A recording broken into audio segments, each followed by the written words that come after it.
Welcome back to UICFlames.com. We're here with head track and field coach Jim Knoedel. Coach, open up the outdoor season tomorrow, heading to Purdue, and also the Rally Relays hosted by North Carolina State.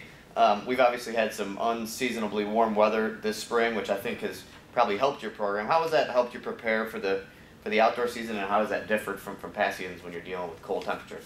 Well, I can definitely see the quality of workouts is much better. I know that one of the issues we have so often when it's cold, it's hard to run as fast, hard to warm up as well. But it's much faster, and we're not only going to see it with our team, but with all the teams. So we're going to have to rise to the occasion, even though we've had good temperatures. Both the men's and the women's team finished fifth at the indoor championships for the Horizon League, and you guys had quite a few school records that were set throughout the indoor season. How do you think some of that success is going to translate over to what you guys are going to see in the next 4 to 6 weeks? I think one thing I'm excited for this coming outdoor season is Amy Shield will be back for the women. She was redshirted indoors, and she was a big point scorer. She'll add a lot of points.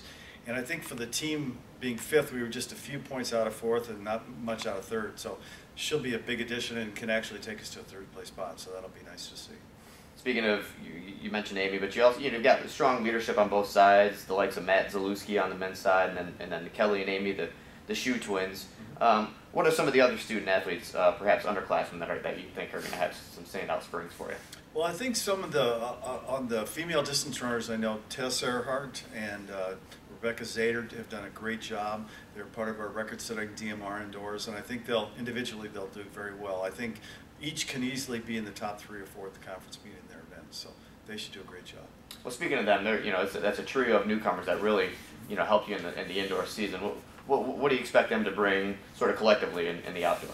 Well, and also in that group is Ariel Kirby, and Ariel has done a phenomenal job. I honestly believe she has a shot to qualify for the NCAA championship, and that would mean she's one of the top 28 in the nation. She's literally that good.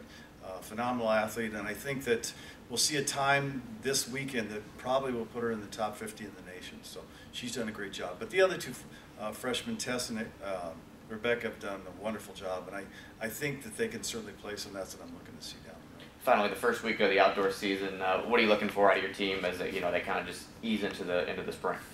Well, I think this opening meet, just to get a benchmark to see where they're at, to see how the training's going. And we'll have some stiff competition both at North Carolina State and at Purdue, so they'll certainly have to work hard to run well. But we're ready because we've had so much good weather. It's just made my job much more simple.